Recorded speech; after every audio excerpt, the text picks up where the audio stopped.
Hi, my name is Thomas Stockton. I've been a massage therapist for about 10 years, and for the last 4 years, I've been doing about 30 to 35 hands-on hours a week, and I've been a therapist, in several different places, and I know of therapists that do a lot more hours than me, so I'm not trying to brag or anything, but I know that the national average is about 25 hands-on hours a week for a therapist. So a lot of people ask me, how do I do it? I've had clients ask me, they was try to work on their spouse or a friend and they end up hurting their hands or what have you. So hopefully this will help you out. I'm just gonna show you how I use my body in giving a massage. I'm not gonna explain or try to fix anything. We're just gonna show you how I use my body, okay? This is Sabir. He's a friend of mine at the gym. How's it going? And I said, hey, I need a model. Yeah. And he's like, sure. So he came on over. I appreciate your time coming Oh over. yeah, That's cool. absolutely. Appreciate it. So what I want to talk about first is the perfect world positioning for giving a massage. And then I'm going to talk about the reality of what you actually find when you get out into the field and are working at a spa. In school, they teach you to keep your head up, your spine straight, and they'll show you if you want to do deep tissue, you got to lower the table, keep your spine up, you want to use your body weight to press into the person, this type of thing. And that's all great, fantastic. The problem is, Sabir, if you don't mind, lay down here real quick, face down, is that you will go to a spa and get it.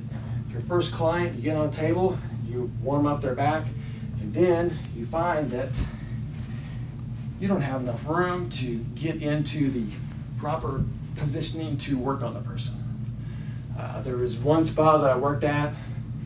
They had 12 rooms, and 3 of the rooms, literally, I would be up against the wall, hitting my head, and the face cradle was about right here. I couldn't even get a couldn't even get a chair behind here in one room. So the reality is that in a lot of places, that you just don't have enough room for good posture working on your clients. So these are just some of the tricks I've done in those kind of situations, okay? In my opinion, you don't want to get and put yourself in this kind of predicament trying to do a deep tissue technique. You're gonna hurt yourself and you're gonna tire yourself out being in this awkward position. So if you're going to do, really want to do a technique standing, you have to, in order to get the leverage, you have to raise the table. Okay, so what you do is you raise the table up, then you can kind of bend down, but you can lift up and at least being a little bit stable. My back foot is actually on the wall a little bit. And then sometimes I'll actually have to grab the table to help get me started, to help keep a better pressure. Is that pressure okay, Sabir? Oh yeah. Okay, so this is one way that I do it. You just have to raise the table in some instances to get the proper angle that you have on what. If you wanted to use a chair, because you want to keep the table low, if that's what you want,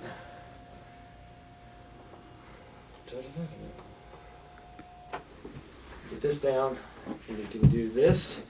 Again, my back foot is actually up against the wall.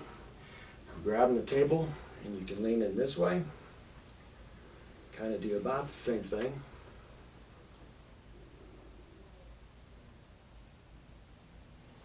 Do like so.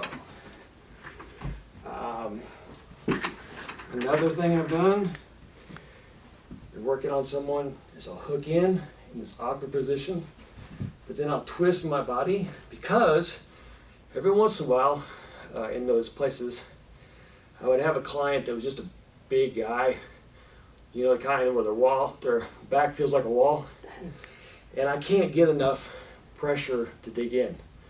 So what I actually end up having to do is push against the wall in order to get enough pressure to dig in on their body. To at least get started, once I get to a certain point, then I can come back around and press like this. So you have to be a little bit inventive, but just kind of be careful and think about it. If it's obviously kind of bothering you, stop and figure out another way of doing it. So that's just, unfortunately, the reality in a lot of spas that you may run into. So just kind of take your time and don't hurt yourself.